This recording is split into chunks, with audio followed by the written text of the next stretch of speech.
We're going to do a book about Maltese architecture. This is a book by Richard England. It's written by Richard England about himself, and there is a text as well in French, which is written, and English, which is written by a Frenchman called Émile Envaux. Émile Envaux. So the book is showing Richard England's works in Malta at the time, late 60s, early 70s, and this book comes with a letter. The book was given to a British architect called Cedric Green. We bought it off the family in England, and this note says that he considers this an evolution to the elimination of the non-essential, an approach to an unobtainable purity of expression. Now that to me sounds very, very clever, but it means to me it is a license to build buildings with no trim. And it means in coding, I want to build cheap buildings. I'm sorry, that's what it says. It goes on to say that Richard England helped Victor Passmore with his farmhouse,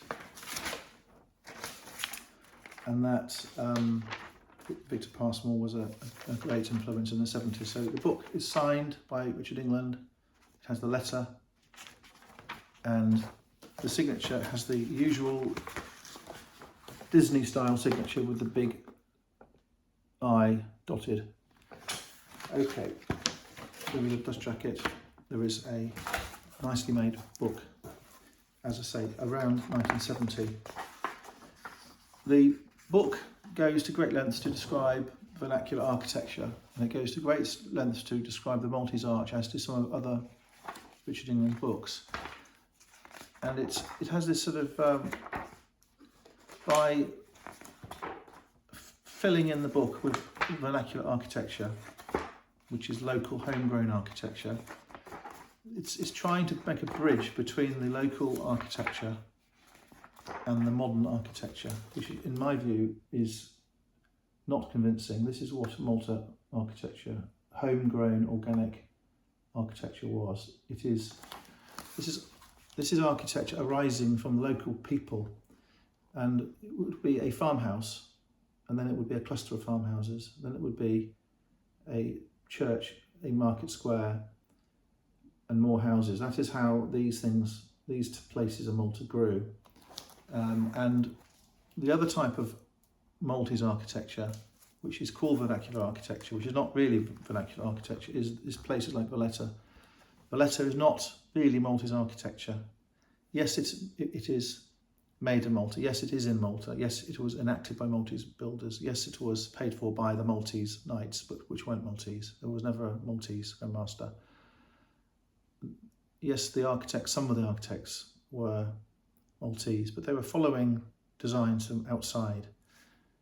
Valletta is a place following a fortified town layout, like a Vauban, any other Vauban-esque town. There's hundreds and hundreds of towns in France with the same layout, and there's places like that in Holland, places like that in Germany, Austria, and buildings are Baroque.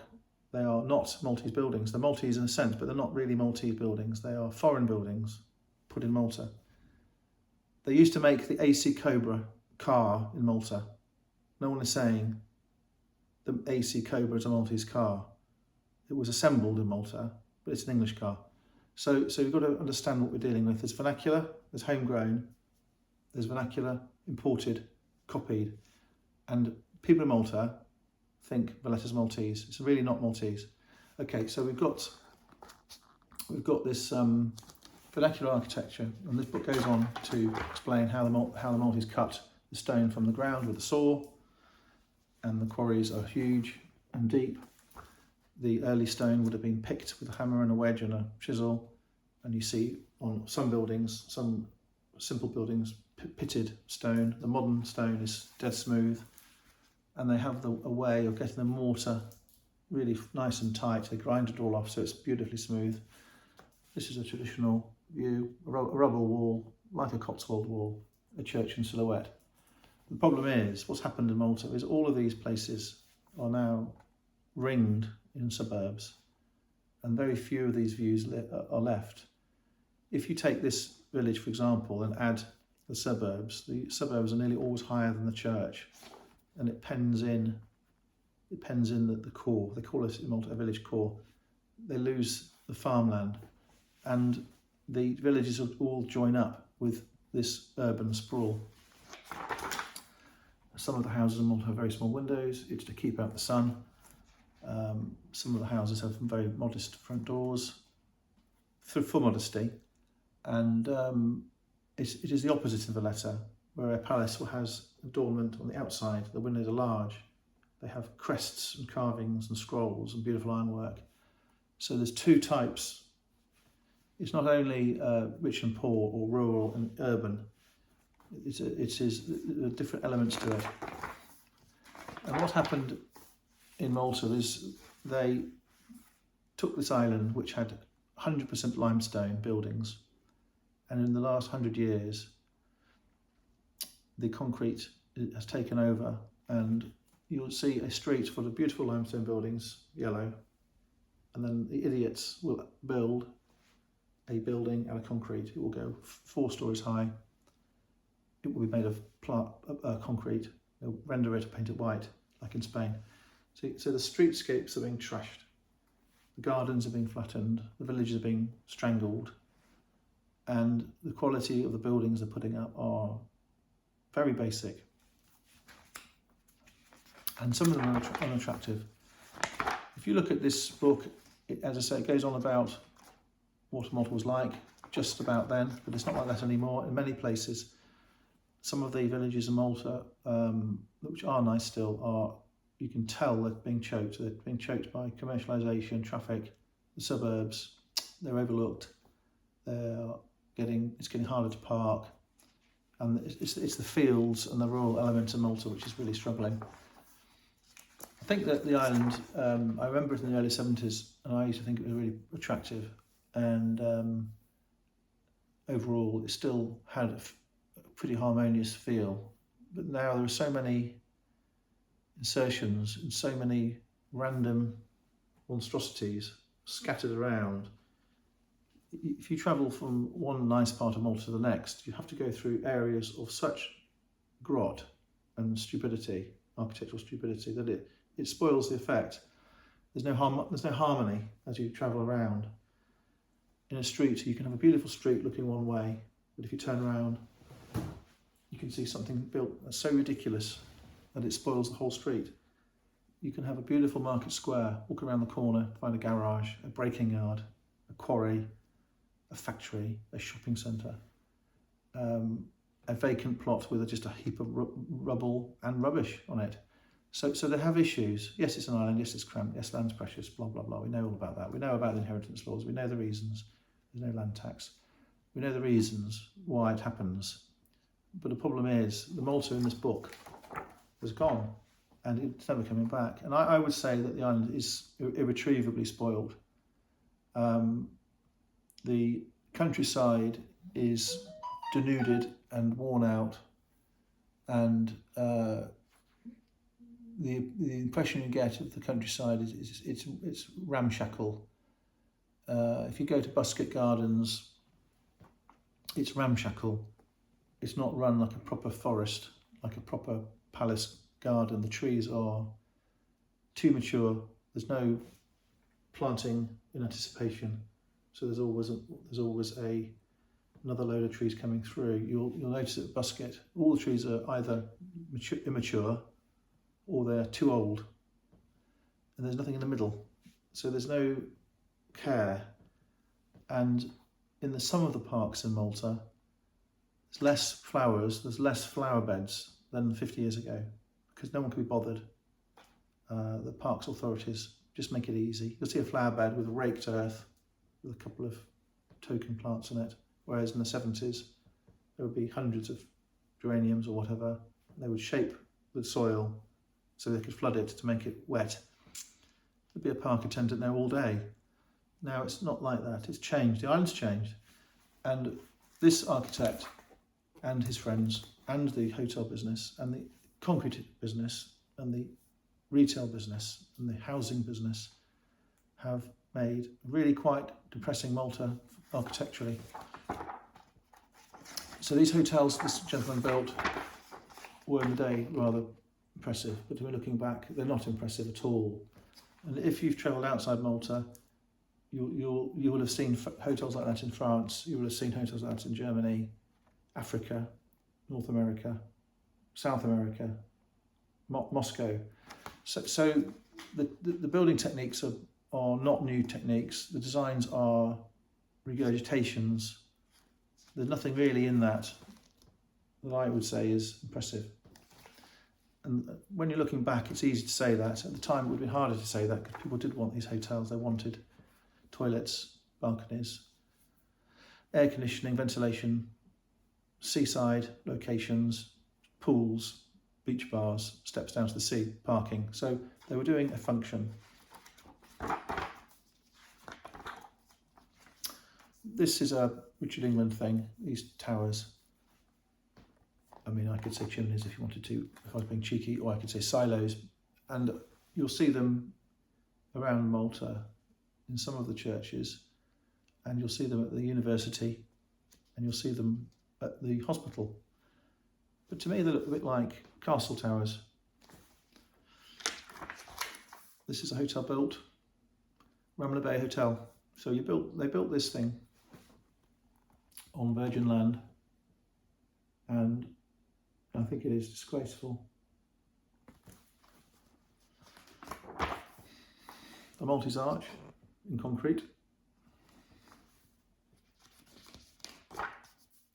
And then we have a succession of hotels, which are probably all very much the sort of same sort of thing inside. And I've noticed a lot of them have the same sort of appearance.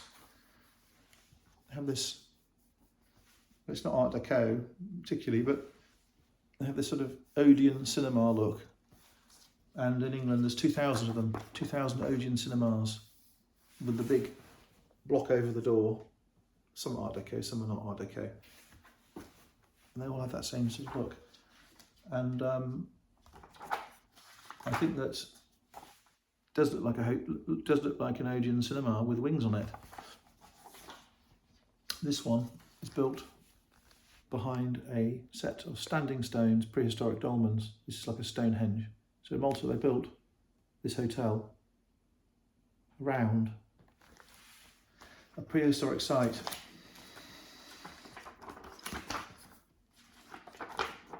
There's arches of two different styles, Maltese arches. There is the use of the rubble wall, and this one is the Cavalieri Hotel in Spinola Bay. It is the same now, except they put a big neon sign on the top, and the rear aspect now is covered by the service road for Portomaso.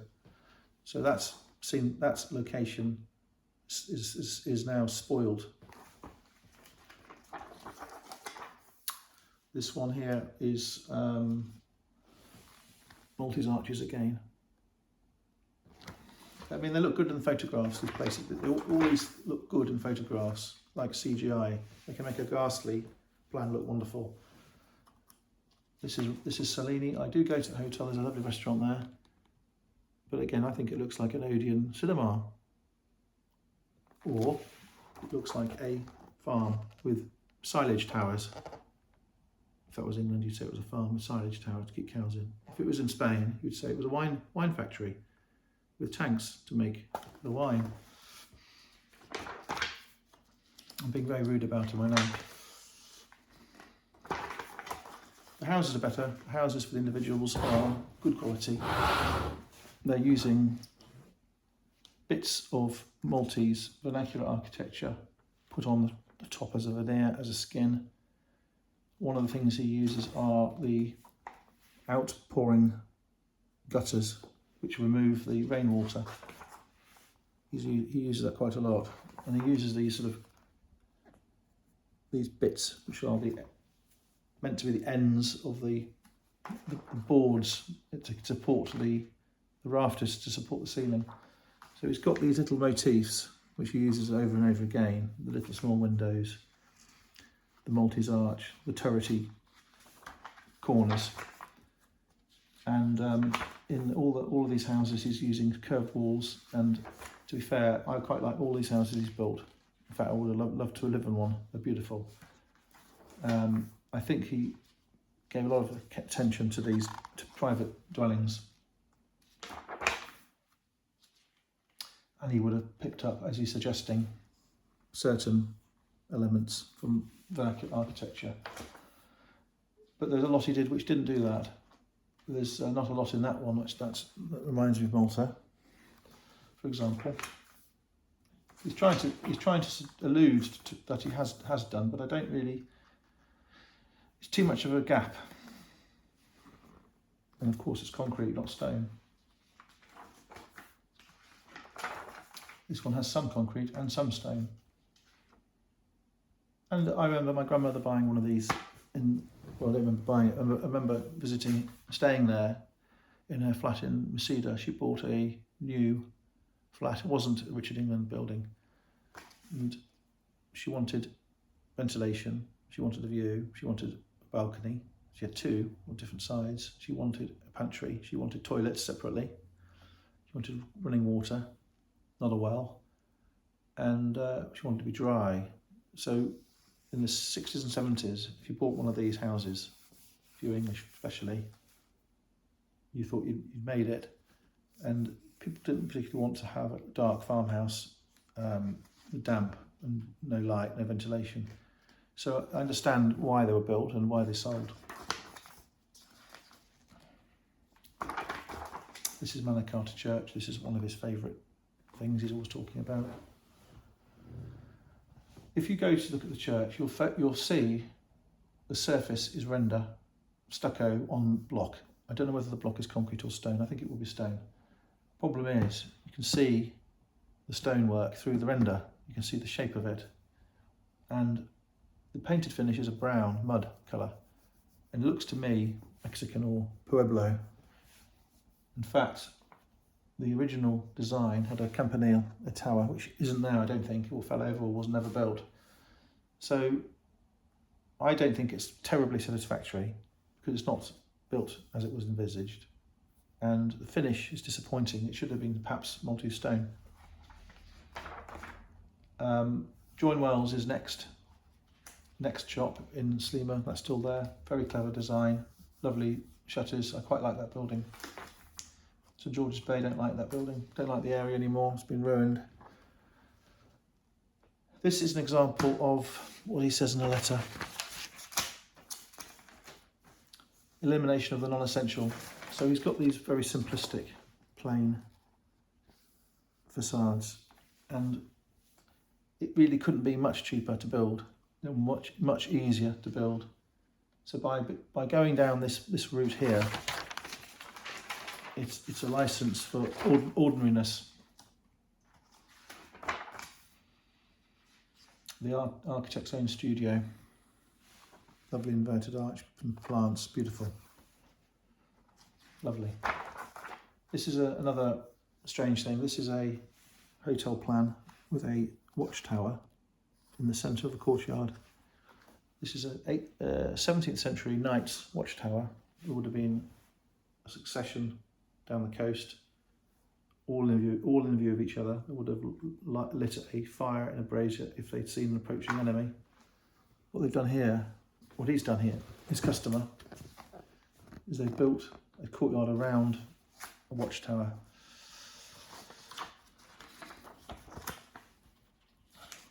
These are plans which I don't think were built.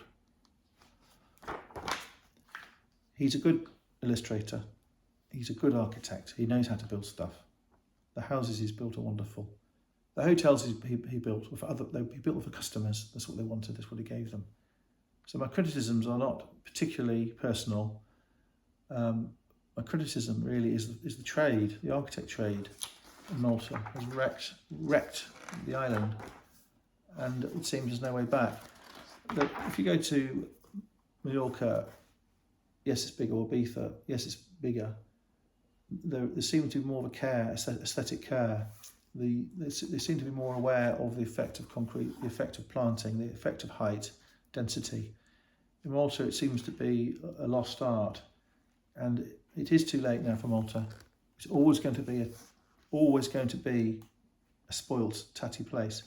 rather like Gibraltar, is always going to be an ex-base with strange buildings. Malta is definitely in that league.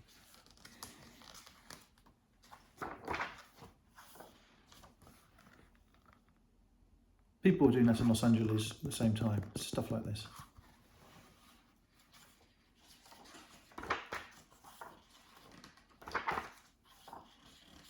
This is a shocker. This is a photograph of Tower Palace Hotel. And there's a shadow on the pillars. And if you look at the shadow,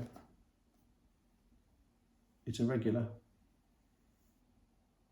And these are supposed to be straight lines, but they're not straight. These buildings are made, these balconies are shuttered, made in shuttered moulds, in all different places. And the shadow is, as I say, irregular. Okay, so we've had a look at Richard England's book. He's very popular in Malta. He's very well respected in Malta. The Maltese wants to have a famous architect. They've got one. He is famous. He was prolific. He's still alive. He's a clever man. He worked very hard. He's an honest man and well liked. My criticism really is about what's happened collectively to Malta, and it's still happening now, and it's still happening more than then. The destruction seems to be increasing. It seems there's no aesthetic policy in Malta, and in comparison, if you compare with other places, that is when it starts to look really stupid. You can go to the most ordinary town in Spain, in the poorest part of Spain, and you can go to the square and there will be a flower bed and it will be full of flowers. When the flowers die, they will be changed and they will put new flowers in. There will be a hedge behind the border. The hedge will be trimmed. The hedge will be all alive. In Malta, if you look at a hedge in a park, it will be like that. There will be a gap where one's died. There'll be a dead one still there, year after year, and the flowers will be dead most of the time or half dead. There's something wrong here, wrong there in Malta. There's something missing from the aesthetic code. The government doesn't understand it. The people in the councils don't understand it. Yes, there are people in the population who understand. Of course there are, it must drive them mad. But the damage that's been done to Malta by this lack of aesthetic care is tangible, and it rubs off on the people, and it rubs off on the visitors. And people talk about it. People talk about, oh, isn't Malta a building site? Isn't it scruffy? Isn't there litter everywhere? That's what people are saying about the island, and I don't like to say it, but I mean, wouldn't it be nice if Malta could take a bit more care? It's got enough money. It's not about money. It's just about care and looking after your own place. Okay, thank you.